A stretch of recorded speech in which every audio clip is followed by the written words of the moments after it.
मेरे इस चैनल पर आप सभी का स्वागत है। और जो बच्चे चैनल के ऊपर नए हैं वो वीडियो को देखने से पहले चैनल को लाइक और सब्सक्राइब ज़रूर करें। आज की जो हमारी क्लास का टॉपिक है वो है डिस्क्रिप्शन ऑफ ब्लड कार्पस्कल्स। ब्लड कार्पस्कल्स को आप ब्लड सेल्स भी कह सकते हैं। तो ये क्लास 10th के लिए बहुत ही इम्पोर्टेंट है टॉपिक 6th चैप्टर का। इसके बारे में हम थोड़ी बेसिक सी जानकारी 8th और 9th क्लास में ले चुके हैं, लेकिन डिटेल जो जानकारी है वो इसी स्लाइड के अंदर लेंगे, इसी वीडियो के अंदर लेंगे। तो सबसे पहले ये एक पिक्चर आपको दिखाई गई है, इसमें वेरियस टाइप्स की आपको जो हैं शेप एंड साइजेस की ब्लड सेल्स दिखा रखी हैं। इरेथ्रोसाइट हो गए, मोनोसाइट्स हैं, लिम्फोसाइट्स हैं, ब्लड प्लेटलेट्स हैं, न्यूट्रोफिल्स हैं, इओसिनोफिल्स हैं, बेसोफिल्स हैं। तो ये विभिन्न प्रकार की जो हैं वेरियस शेप्स और साइज की जो हैं ब्लड कार्पस्कल्स को इन पिक्चर के थ्रू आपके सामने रखा गया है। अब बात आती है ब्लड कार्पस्कल्स होती क्या हैं। तो they are called formed elements. ये आप 1 नंबर के क्वेश्चन में याद रखिएगा कि इनका दूसरा नाम क्या होता है, formed elements. They constitute 45% of the blood. Total blood का 45% क्या होता है, ये सेल्स होती हैं। रिमेनिंग 55% क्या होता है, plasma. They are 3 type of like RBC, WBC and blood platelets. यहाँ से भी क्वेश्चन आता है कि write the main examples of blood corpuscle. Then you write that RBC, WBC and platelets.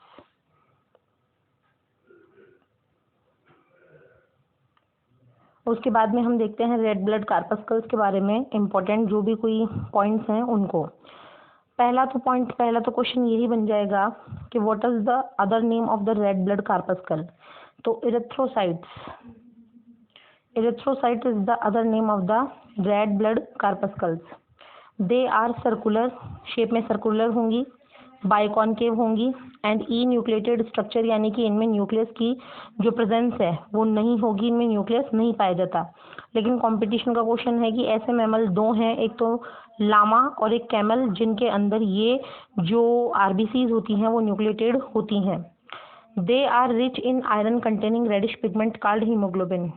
अलग बात क्या है कि इनके अंदर एक रेस्पिरेटरी पिगमेंट पाया जाएगा जिसके कारण इनका रंग लाल होगा, और वो पिगमेंट कौन सा होगा, haemoglobin. A healthy adult male has about 15 milligram of hemoglobin per 100 ml of blood. Competition का क्वेश्चन है कि अगर कोई एक हेल्दी ह्यूमन बीइंग है, ह्यूमन मेल है, तो उसके अंदर लगभग कितना हीमोग्लोबिन होना चाहिए। तो 15 मिलीग्राम ऑफ हीमोग्लोबिन होना चाहिए पर 100 ml ऑफ ब्लड में। फीमेल्स की बात की जाए तो फीमेल्स में जो डेटा होगा वो 12 to 13 मिलीग्राम पर 100 ml के आसपास आएगा।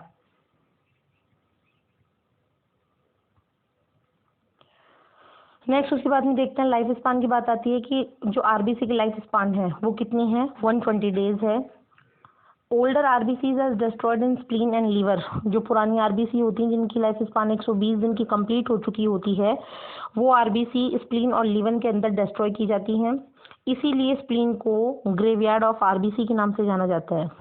Spleen is also known as the graveyard of RBC. Graveyard का मतलब कब्रिस्तान, जहाँ पर डिस्ट्रॉय हुई आरबीसीज को बिल्कुल एंगल्फ करके डिस्ट्रॉय कर देते हैं।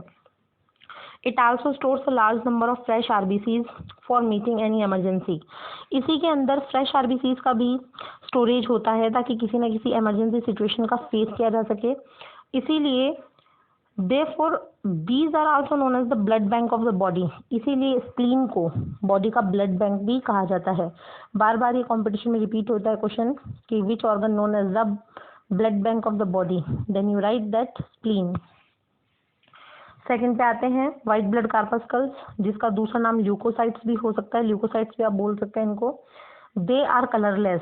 ये बिल्कुल कलरलेस होंगी क्योंकि इनके अंदर हीमोग्लोबिन एब्सेंट होगा। न्यूक्लिएटेड, इनके अंदर न्यूक्लियस पाया जाएगा। ऑफ डिफरेंट शेप्स और ये साइजेस की होंगी। The normal value is 5000 to 8000 पर ml ऑफ ब्लड। इनकी नॉर्मल जो वैल्यू आएगी ब्लड में वो 5000 से लेके 8000 पर ml ब्लड आएगी। डब्ल्यूबीसीज जो हैं वो शेप और साइज के बेस के आधार पर, या फिर जो कि मतलब उनके किन केमिकल्स के प्रति रिएक्शन हो रही है उसके आधार पर टू टाइप्स में डिवाइड की जाएंगी। पहली होती है ग्रेन्युलोसाइट्स और दूसरी होती है एग्रेन्युलोसाइट्स। ग्रेन्युलोसाइट्स में ग्रेन्यूल्स लाइक स्ट्रक्चर्स पाई जाती हैं, दानेदार संरचनाएं पाई जाती हैं, जबकि एग्रेन्युलोसाइट्स में ग्रेन्यूल्स यानी दानेदार संरचनाएं नहीं पाई जाती। तो granulocytes poses large size granules, ये पॉइंट मेन है इसका कि ग्रेन्युलोसाइट्स वो सेल्स होती हैं जिनके अंदर लार्ज नंबर में लार्ज साइज की ग्रेन्यूल्स पाई जाती हैं। देयर न्यूक्लियस इज लोबुलेटेड, इनका न्यूक्लियस कैसा होता है, लोब्स जैसा, दो लोब्स बन जाती हैं। Depending upon their reaction granulocytes are of the 3 सब टाइप्स। अब कौन से केमिकल के साथ ये रिएक्शन करेगी उस आधार के ऊपर इनके 3 सब टाइप्स ऑफ बन गए। जैसे कि पहला है बेसोफिल, तो बेसोफिल जैसे ही आपको पता लग रहा है ये बेसिक डाई के लिए रिएक्ट करेगी और वो बेसिक डाई होती है मिथाइलिन ब्लू। सेकेंड है इओसिनोफिल, ये एसिडिक डाई के लिए रिएक्ट करेगी और इसके लिए होता है इओसिन। और थर्ड है न्यूट्रोफिल, ये बेसिक और एसिडिक दोनों डाइज के लिए इक्वली रेस्पॉन्ड करेगी, इसलिए इसका नाम हो गया neutrophil. Agranulocytes are devoid of granule, जो ए ग्रेन्युलोसाइट हैं उनके अंदर ग्रेन्यूल्स नहीं पाई जाती। डिवॉइड का मतलब नहीं पाया जाना। Their nucleus is without lobes, इनके न्यूक्लियस के अंदर लोब्स भी नहीं होती हैं। दे आर ऑफ 2 सब टाइप्स, इनके जो सब टाइप्स हैं वो 2 हैं। यहाँ पे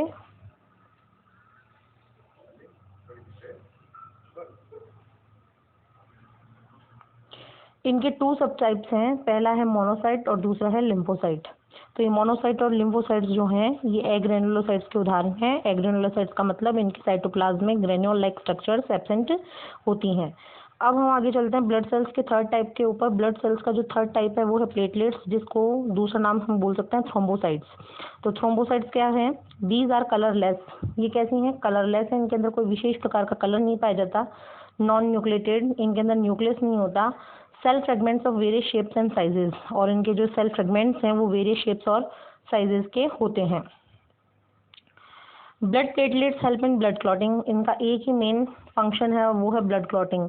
जब हमारे किसी भी बॉडी पार्ट के ऊपर एक हल्का फुल्का कोई भी छोटा मोटा वुंड हो जाए और कोई इंजरी हो जाए तो अचानक से उसमें से लगातार ब्लड बहता रहता है और थोड़ी देर बाद में वो ब्लड बहना रुक जाता है। इस प्रोसेस को कहते हैं ब्लड की क्लॉटिंग। और इस ब्लड की क्लॉटिंग में जो अपनी मेजर रोल प्ले करती हैं वो होती हैं थ्रोम्बोसाइट्स यानी कि ब्लड प्लेटलेट्स।